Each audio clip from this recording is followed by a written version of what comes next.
We are so glad you're here today to hear from Cody, who's our caller from Phoenix, who's going to get really specific and in the weeds with us on what his numbers are for his business goals, for his dream life goals, for what all that costs, where the chasm is, and how we're going to get there. And there's some surprises along the way that will likely support you too. So we look forward to that conversation. Yeah, enjoy. This is Your Business Hotline, where we take calls and answer questions from real business owners to help them design a business that works for the life they want. I'm Kate. And I'm Dara. And together we have more than 25 years of business building experience that we are ready to share with you. Want an unusual glimpse behind the curtain of these companies? Let's get into it. All right, so we have Cody on the line. Cody, we would love if you could tell us why you're calling in today and tell us a little bit about yourself and your business. Hi, hello there. My name is Cody Hayes with Marketing Mission. Quick little handy recap of what I do and who for. So I work in nonprofit marketing. I am most known for maximizing nonprofits marketing and streamlining their time. So I typically work with nonprofit fundraisers, founders, executive directors that are pretty busy, being overworked, overwhelmed by the thought of marketing, and just need a strategic partner to strategically offload that aspect of their role. And so I work with organizations to put together a strategic marketing plan for them. So the challenge that I'm coming to you today is I have my salary number, I have my investment number, I have steady income from clients. And I've been in business for about 3 years. And in 2024, I have goals to work more closely with a select group of environmental and justice organizations and foundations. I'm going to publish a book, and I really want to double down on relationship building and networking. And so the reason that I'm calling is that as I approach 2024, I would appreciate clarity on just like how to make that happen from a profit planning perspective, and B, how to make that happen in a way that allows me to truly work 20 hours a week, not 40. So for context for our listeners, part of what's driving this for you is you're a full-time PhD student as well, right? Yes, I am. I just started my program in August, and so August 2023, and so I have a good 3 to 5 years left of full-time student, full-time research, and full-time business owner. No room left on that plate. All right. Well, thank you for sharing that, Cody. Can you share with us what that salary number is and that investment number is, or even just the total that you're looking to take home from the business? Absolutely. So I recently switched over from an LLC to an S Corp and worked with my accountant to come up with a salary of $40,000. And that salary number, and you'll notice that when we get down into talking about the cost of my dream life, is not there because I get an additional salary from my work at the university. And as far as my investment number, and I'm hoping to allocate $1,000 a month, so $12,000 a year in additional investments. And any other questions? I love the clarity and you're driving that conversation. Thanks, Cody. Well, first, great job being so clear and knowing that and determining what the best business structure for you is in the first place. So just for anyone who doesn't know, let's talk really briefly about what he's talking about with salary and S Corp. That doesn't necessarily mean that's all he's taking home. There's opportunity for distributions and other ways for him to have take-home income. So you are not specifically or necessarily saying that what you are ultimately looking for is $40,000 or $52,000 annually. What is the cost of your dream life? And then we're going to give a little bit of context for people on what we mean by that and how you got to that number. Yeah, absolutely. So the cost of my dream life, surprisingly, is a lot lower than I thought it was going to be for this moment in my life. And it's $75,000. Great. In which, yeah, right. And a lot lower than I thought. But to kind of give you context on how I've gotten here and to this point, my partner and I recently bought a condo in downtown Phoenix. And so some life expenses have increased a little bit. But we're really getting into this phase of where income is more predictable and expenses are more predictable. And so being able to strategically budget for that and work with my accountant has provided a lot of clarity. The piece that has really stood out to me through this process is what you're talking about there, as being able to reallocate some of the expenses of life through the business, and as well as reallocating some of the expenses of even my education investments and through the business as well, as far as like my supplies, my books, things like that. So the business is truly serving as the fuel and for this lifestyle that I'm trying to go after and live. But which is why that salary is at $40,000. Cody, it's like you're reading out of our playbook of having this business fuel the financial and time freedom that you're looking for in your life. So love to hear that. I want to touch on something you said, because I think this is really relatable to people. And for anyone who's never done a life cost evaluation in the first place, there's tools that Kate and I have that'll probably come up through the course of this conversation. One being explicitly a life cost calculator that you get to by discerning what is it that I dream of to have in my life? How do I want it to feel? What do I value? And what is the ultimate cost of that? Often we're projecting that out on a 5 or 10 year basis. And then it's about back channeling that into figuring out, how do I get there year over year in a way, like you said, that works for the amount of time I want to spend and how I want to build my business. So I have never met a person, and I've worked with many now, who has gone into that exercise not thinking the number was going to be so far flung or so far removed from where they are today, and had the exact same reaction that you have when you just said what you said of, I was pleasantly surprised at how much more palatable the number was. And I also love that it's 75,000, because that's right on the nose of where that study was a handful of years ago, around where in the US, at least, the happiness percentage changes, where, people think they're going to be happier, more and more money, but ultimately there is little evidence to support that outside of that number. So that's cool that you landed there. Can you tell us what your income number is today so we can understand the chasm from where you are to where you want to be? Yeah, absolutely. So that's a piece where I've been a little confused, I guess, in needing clarity, because there's a difference between income and profit, right?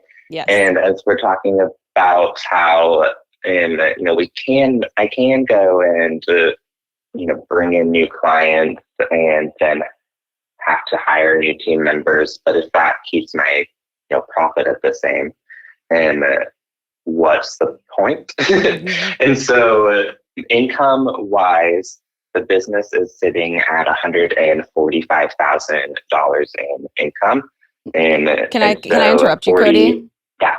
In revenue, you're making gross revenue of $140K. Yep. Yep. Okay. Sorry. Continue. And so salary wise and income wise, for me personally, it's consistent, right? Like, I don't have to go out and earn a bunch of new revenue or new clients to meet my income goals. In fact, I can meet my personal income goals with 2 retainer clients in every single month. And so kind of framing it through that has helped me kind of be more secure in my own way that I approach this, and kind of calmed my own nervous system, knowing like, hey, I'm covered. Now anything additional that we bring in is only going to benefit the team. And that's kind of like the mindset that I've carried into growing my business. Still kind of in a flux of not quite sure where to go or what to do in this, how to make it all work in a way that is meeting those income goals that I have, which at this point is really just maintaining the income goals that I have, and while reducing that workload and ensuring that I'm not just bringing in clients for the sake of, saying that we have more clients. Yes. Not just growing your team because you feel like that's what you're supposed to do, not just growing your client roster for that same reason. Oftentimes those things create more headaches with less profit. Yeah. So I want to throw it to Kate to talk about profit planning in the first place and how you can back channel your way into a 75K income or salary for yourself. Well, and Cody, I'm so glad you said the piece of like, I know it takes 2 retainer clients for me to pay my salary. Even knowing that is really the outcome of profit planning. It's deciding how many of each service you need to take on during the year, and then reverse engineering that through your expenses, your taxes, everything at payment processing fees, and then seeing what comes out on the other end. And so a lot of times we're making decisions, and like you have here, most of the people we work with, they want to do multiple things. They have multiple goals. And so really, at the end of the day, the profit planner becomes, how do we make the most amount of money with the least amount of effort when we have a goal of cutting our time in half? We want to go from 40 hours a week to 20 hours a week. So profit planner can be a place where we also dream of like, well, what if we did a retreat, or well, what if we did this or that? But really, in your specific case, the retainer clients seem like it is the focus, because it seems like that's where we can put the least amount of time for the most amount of profit. And that's what the profit planner is designed to do. It's to kind of run through every scenario financially of whatever your services look like and say, okay, if I took on X number of clients with X number of service, here's how many hours I would spend, and here's how much money I would take home from that. And once you run those numbers, the outcome becomes pretty clear. And so for anyone listening, I really encourage you to do that, especially if you have very clear time and financial goals like Cody has, because ultimately then that's going to allow you to see very clearly what you need to do. Nailed it. So Cody, I want to say we've looked at your website and we know your business, and you have a lot of other options of service offerings outside of your retainer clients. You've got, I think one-off days, you've got digital products, you've got all of these things. So what's so interesting about that is, whether it's you or someone who's listening, that when you run through that profit planner and you see what's sort of where is the juice worth the squeeze? Where is it worth putting in the energy, investment, and the time, because I know what's going to happen and parlay on the other side. And so I think what you were sort of getting at before and I think this is what you're trying to say too, is you don't just want a business that pays you well and gives you the amount of time both in and outside of the business that you're looking for. You're looking for well-being. You're talking about your nervous system. You're talking about quality of life. These things obviously matter, and we want that for you too.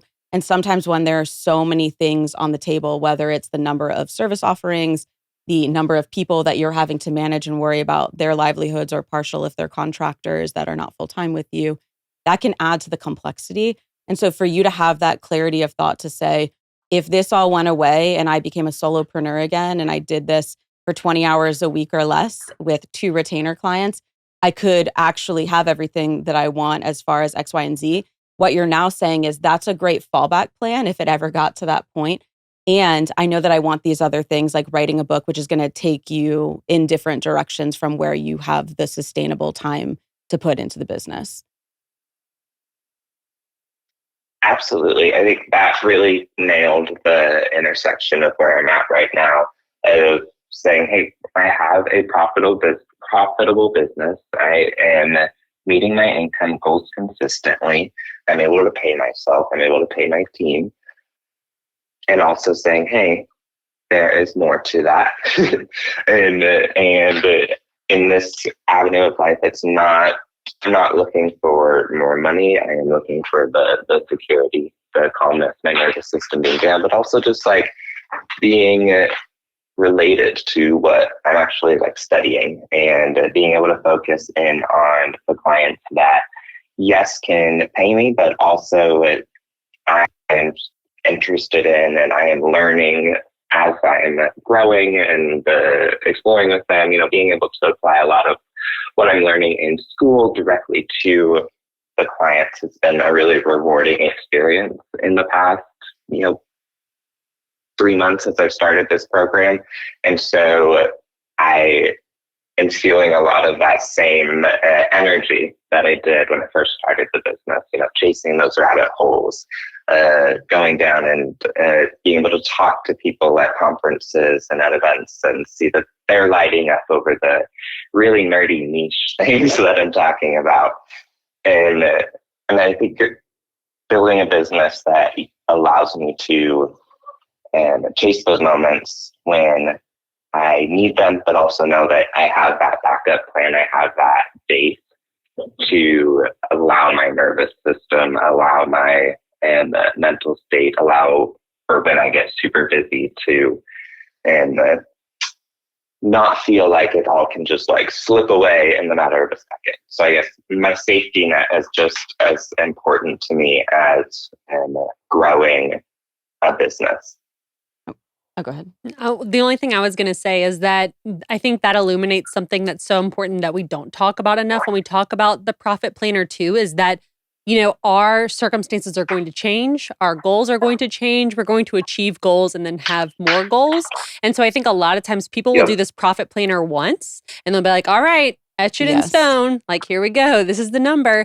And then you realize, oh, I want to write a book. I want to get a PhD. I want to buy a condo. I now have to travel. There are some like family elements that are going on. And so that's really why, and I will say this till I'm blue in the face, your profit planner is your foundation of every decision you make in your business. And so even now, I mean, it's been 12 years, I still go back to it every quarter to say, okay, well, what are the goals now?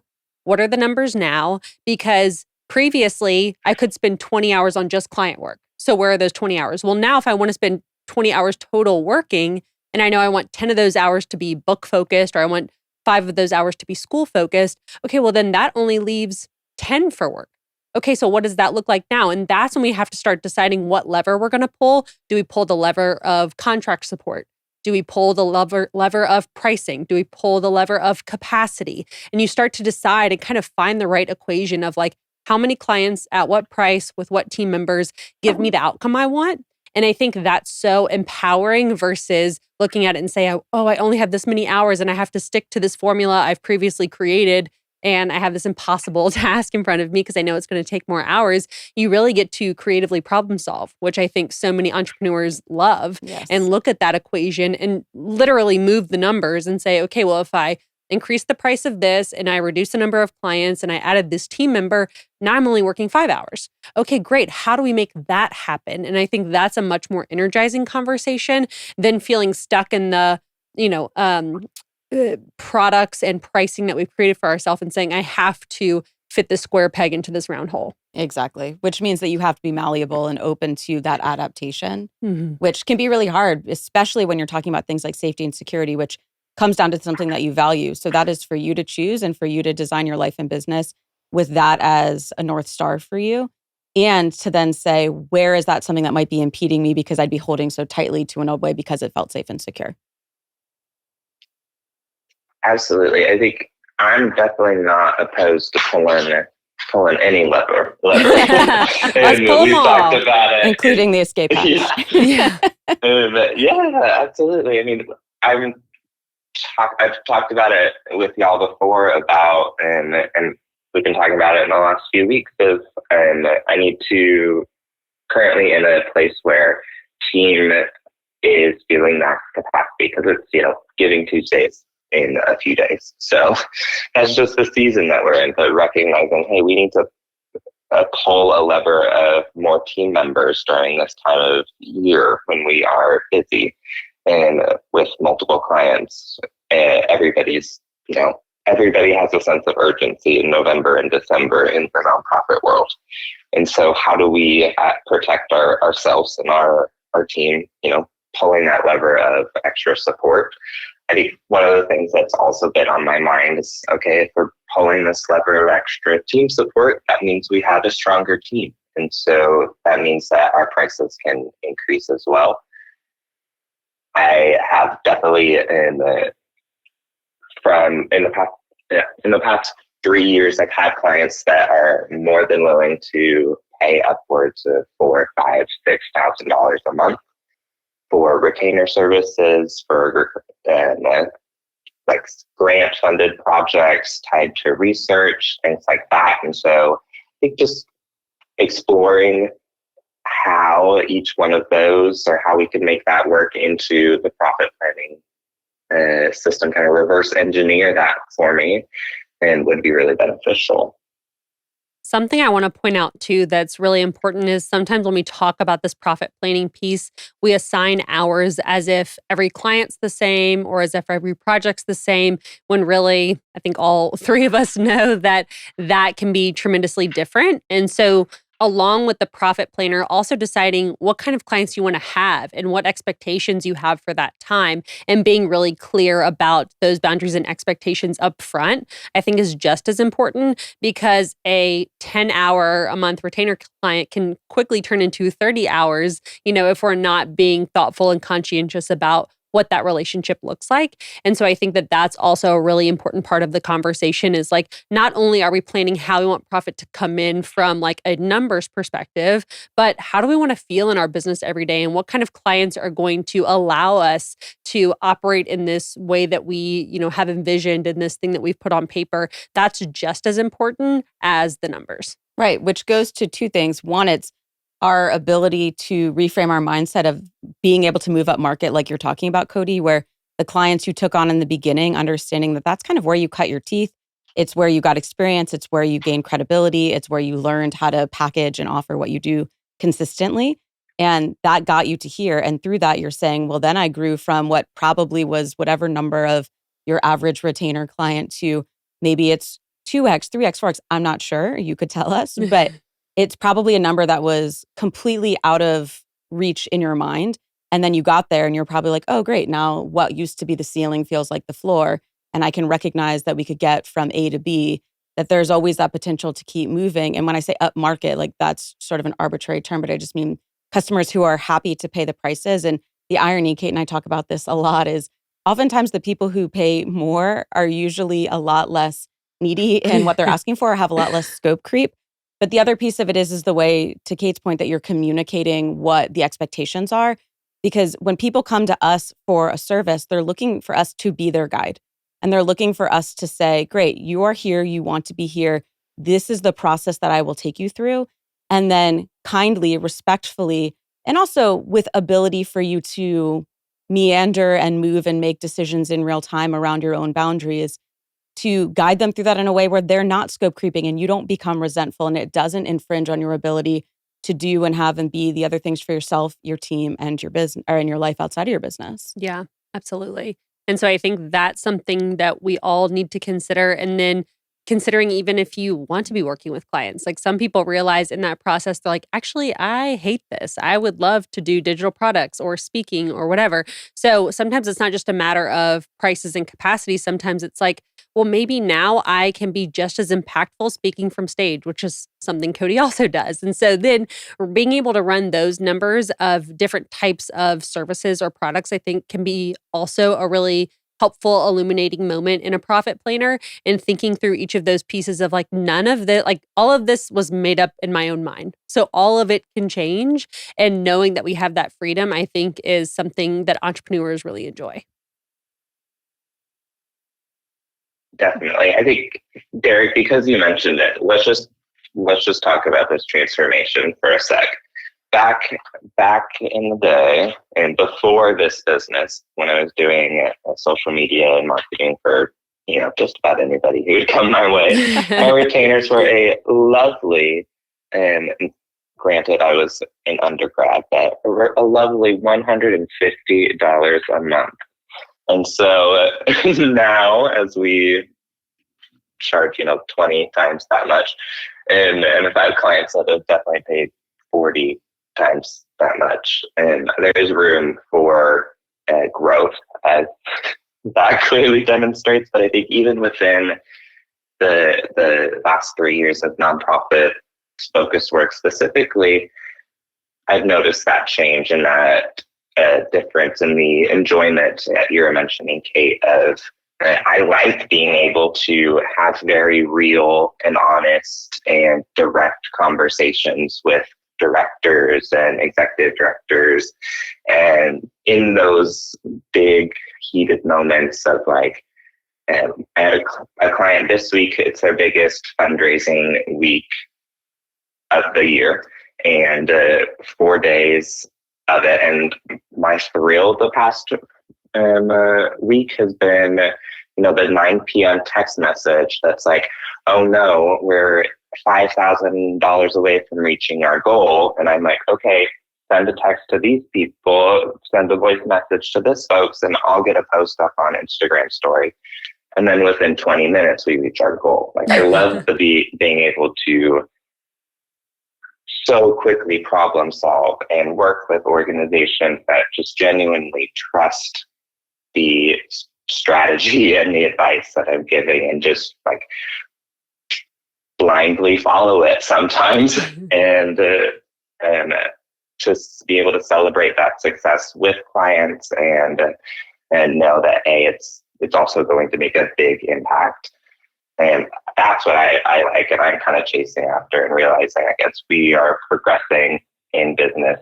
I can have those clients, and they can also pay me. I mean, you've done a really great job of identifying through the course of these last 3 years and then some what those things are that you love to do and you're best at, and building the team around you to support that, which isn't a small feat. A lot of people really struggle to let go of that control.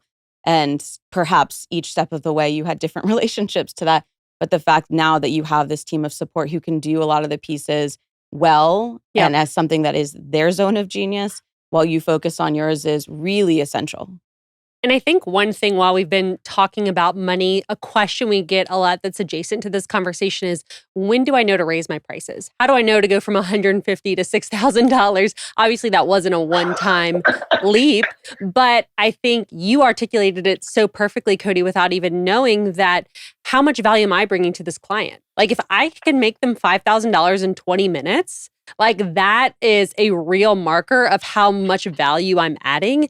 And so, just like you said, when we're adding more team members, when we're getting a bigger skill set, after we've cut our teeth, we've learned more and we're able to add more value. So I think Darren and I have talked about this a lot recently, actually, of folks that think that raising prices is arbitrary, or like you just have this decision, or one day you wake up and you're like, nope, this is worth $20,000, or it used to be worth $3,000. Like, no, that's not the way that we're making decisions. We're thinking thoughtfully about, what am I adding to this person's business? What problem am I solving that's worth this amount of money? And then making sees it as worth that. Yes, exactly. And so I think so often, in fact, we were talking recently about someone who drastically wanted to raise their prices, and we're saying, you need to be offering something that's drastically better than the thing that you did. And I know Cody personally, so I can say this about him.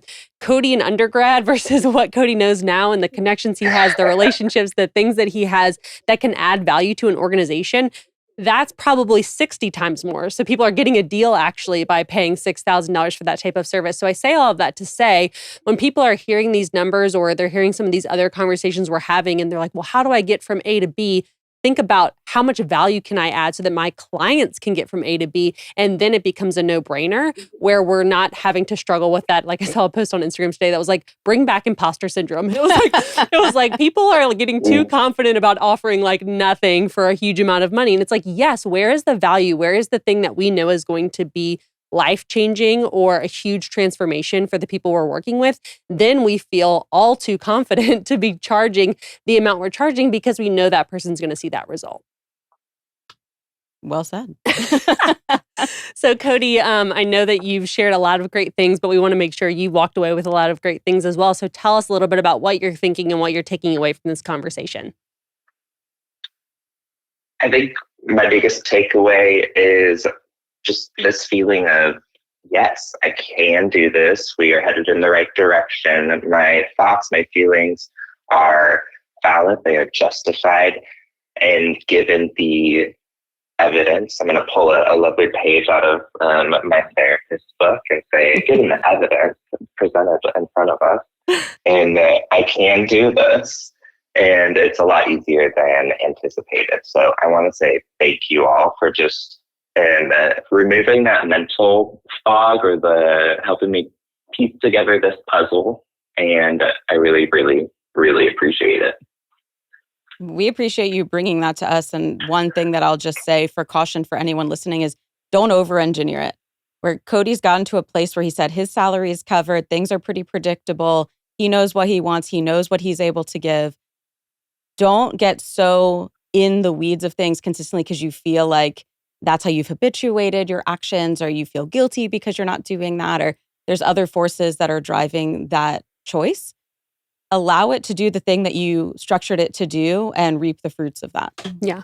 Exactly. So even if you have a lot of things you're passionate about, you can accomplish them all, but maybe not all at once or maybe not all in the same year. And so having that profit planner laid out over multiple years or multiple quarters allows you to really plan for something that we know is on the list, but maybe just not right now. And I think Cody's a great example of that, having accomplished so many things and also wanting to accomplish so many things and knowing that you have the resources, but we're also going to be cognizant of our mental health, well-being, and time.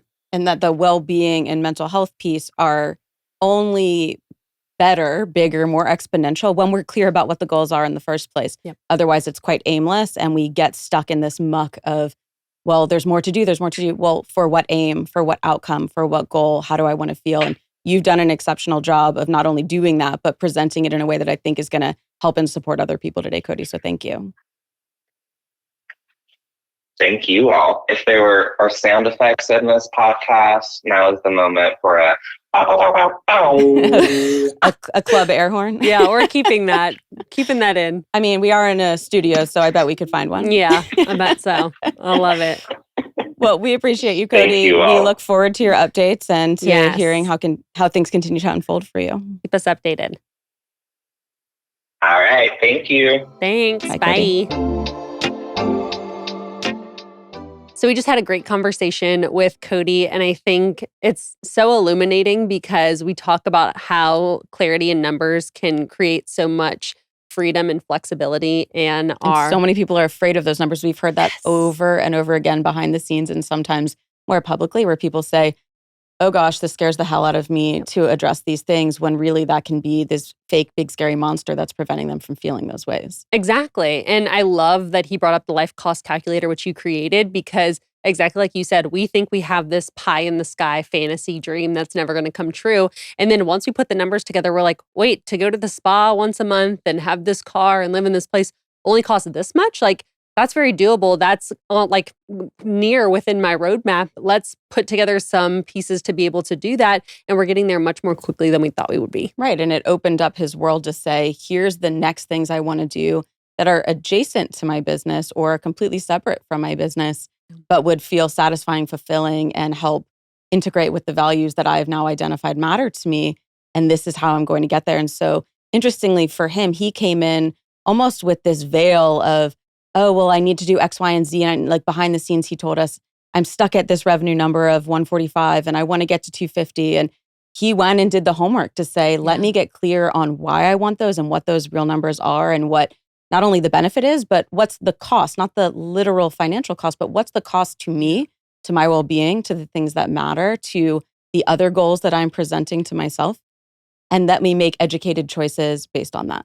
Yeah, I think one of my favorite sayings is discipline equals freedom. And so I think so often we'll get feedback of like, well, I don't want to put numbers on there because I don't want to feel committed to it, or I don't want to feel like I'm stuck in a box. Actually, that box creates so much freedom because you start to see all of the possibilities in front of you. So if you're feeling like you don't want to feel,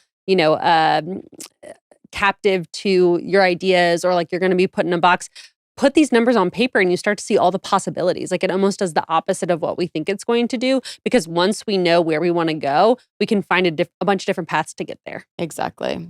Well, I'm grateful for Cody bringing that to us today. I hope there's something that you all can grab from that. If you have questions about something like the life cost calculator or the profit planner, reach out to us. We can share more information on how to access those. Yeah, absolutely. Thanks so much for listening. See you next time. Thanks for listening to Your Business Hotline. If you liked what you heard, please subscribe, rate, review, and share with business owners just like you.